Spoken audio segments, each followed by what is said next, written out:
Hello guys, कैसे हैं आप सभी लोग। Welcome back to master constructs guys. मेरा नाम है एकांश शर्मा गाइस। तो गाइस आज हम लोग एक बार फिर से करने वाले हैं हमारा ज्योग्राफी का चैप्टर नंबर 1 एनवायरनमेंट। तो लेट्स गेट स्टार्टेड गाइस। तो लास्ट टाइम गाइस हमने पढ़ा था, तो फ्रेंड्स लास्ट टाइम हमने पढ़ा था कि एक रवि नाम के एक बच्चा है जो हमारे जो स्कूल में जाता है, वो देखता है कि बहुत टाइम बाद वो जाता है अपना प्लेग्राउंड में, बहुत सारे उसने अलग अलग चीज़ें देखी। फिर प्रिंसिपल ने भी ऑब्जर्व किया, तो उसने टीचर से पूछा कि टीचर्स हमारा इन्वायरमेंट क्या होता है, सराउंडिंग एरिया क्या होता है। तो ये सब हमने लास्ट हमारे लेक्चर में रिवीजन किया था। तो अब हम लोग यहाँ से शुरू करते हैं गाइस। लेन गाइस, हीरा see not just camel, if you visit a desert you will see snake, lizard and many insects to Ravi wouldn't. Why do animal, the vegetation and the may people live very far places to place? Are they all are related to each other? Oh yes, very much so, the teacher replied. तो हीरा पूछता है कि सिर्फ camel ही नहीं रहते desert में, वहाँ पे स्नेक्स भी रहते हैं, लिजार्ड भी रहते हैं। तो रवि पूछता है क्या जो एनिमल है वो वेजिटेशन करते हैं या क्यों पीपल हमेशा प्लेस टू प्लेस अपनी जगह चेंज करते रहते हैं। तो टीचर कहती है ओ येस, वेरी मच सो।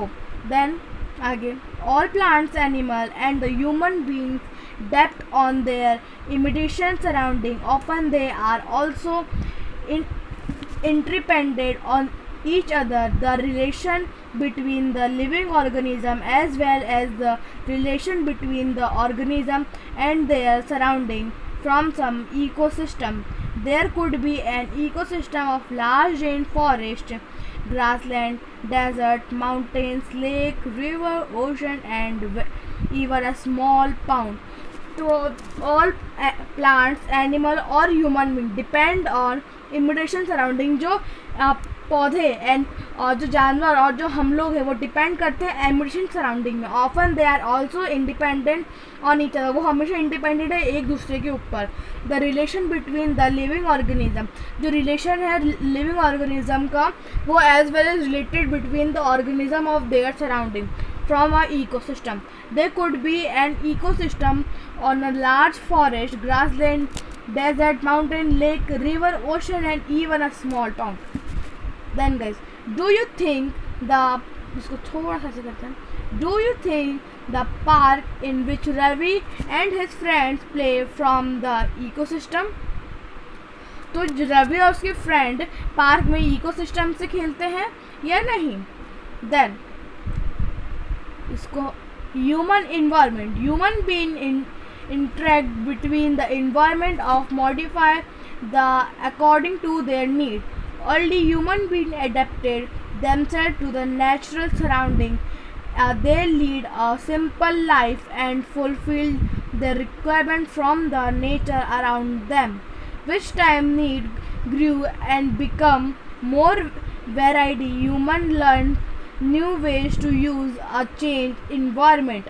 तो ह्यूमन जैसे जैसे आगे बढ़ते गए, पहले वो अपना खुद से फुलफिल, अपने खुद से खुश हो जाते थे, रिक्वायरमेंट पूरी कर लेते, पर जैसे जैसे एज मतलब आगे नई नई चीज़ें आने लगी तो ह्यूमन को वो चीज़ें चाहिए थी, उनने नई नई चीज़ें और इन्वेंट करी, जिस वजह से हमारे इन्वायरमेंट में बहुत ही ज़्यादा फ़र्क पड़ा है।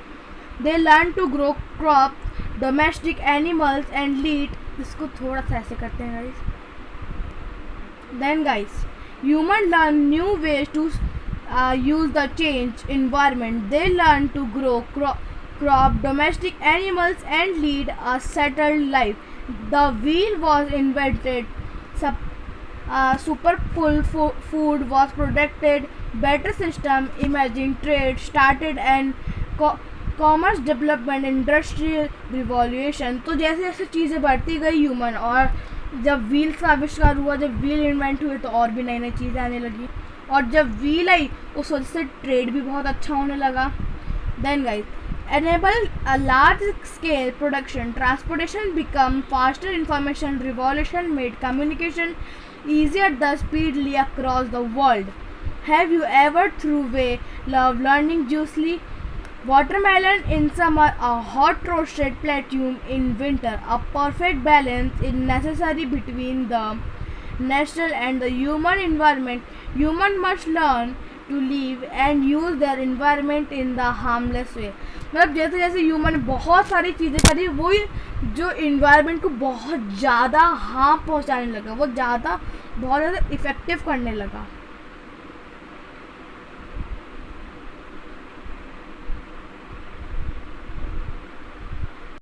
Then guys, Nuria, a girl from Mizoram from Ravi class, often talk about the lishu green surrounding of their place. Seeing Ravi upset at having lost his playground, Nuria invited him to visit her home state during the coming vacation. Ravi teacher asked students to draw landscape house and activity of the people and the place they visit during the holiday. Neura एक लड़की थी जो मिजोरम से belong करती थी. वो रवि की class में पढ़ती थी और एक दिन वो रवि से पूछती है कि तुम मेरे घर के पास ल्यूश ग्रीन एक सराउंडिंग एरिया है, पर रवि बहुत अपसेट रहता है कि वो प्लेग्राउंड खो देता है. न्यूरा इनवाइट करती है उसके स्टेट में, मिजोरम में, कि तुम मेरे स्टेट आओ और मेरा घर को थोड़ा एक्सप्लोर करो. तो रवि फिर बाद में टीचर से पूछ रहे, मैम क्या मैं हॉलीडे होमवर्क में एक लैंडस्केप ड्राइंग बना सकता हूँ जिसमें एक हाउस है जिसमें पीपल एक्टिविटी कर रहे हों कुछ. तो यही थी इस पूरा चैप्टर का वीडियो. अगर अच्छा लगा तो लाइक कीजिए, सब्सक्राइब कीजिए, बेल आइकन को ऑल पे सेट कीजिए और कमेंट में बताइएगा कि वीडियो कैसा लगा और आपको नेक्स्ट कौन से चैप्टर की वीडियो चाहिए वो भी बताइएगा. और मैं लिंक में मेरे डिस्कॉर्ड चैनल की लिंक भेज दूंगा, उसमें आप टेक्स्ट करके मेरे को बता सकते हैं कि आपको कौन कौन से चैप्टर की वीडियो चाहिए. मैं उसकी भी वीडियो बनाऊंगा. तो thanks for watching. Goodbye. Bye bye.